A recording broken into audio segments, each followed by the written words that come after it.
Spreading distorted information to achieve certain aim is not new in Nigeria. What is, however, worrisome to practicing journalists in Jos is that spread of fabricated news is becoming a daily routine, sometimes to damage a reputation or image. The social media was used during the last elections by certain candidates or political parties or their sympathizers to score political points. Asked whether the conventional media is as guilty as the new media, this media practitioner said the coverage by the mainstream media was entirely different. Those new media owners were not actually covering the elections. They were simply using their phones to capture whatever they wanted. They were not using their phones with the interest of the public at heart. They were using it to satisfy themselves.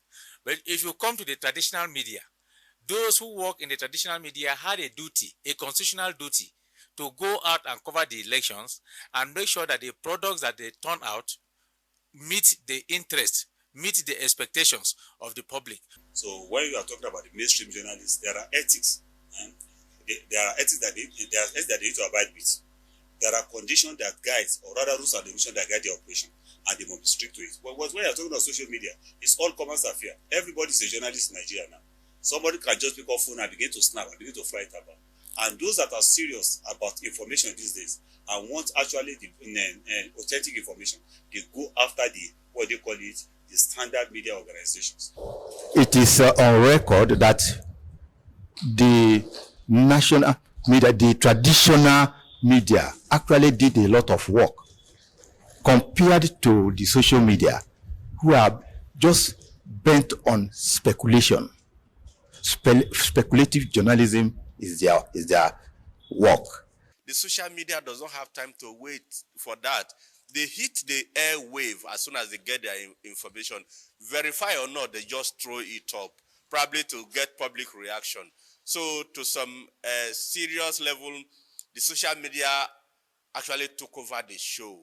What then is the implication of mainstream media failing to resist use of unverified information source from the new media just to be the first to break the news?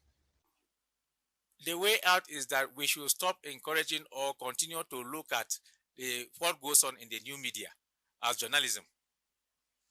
That journalism continues and remains within the mainstream media, because journalism itself is founded on certain doctrinal foundations.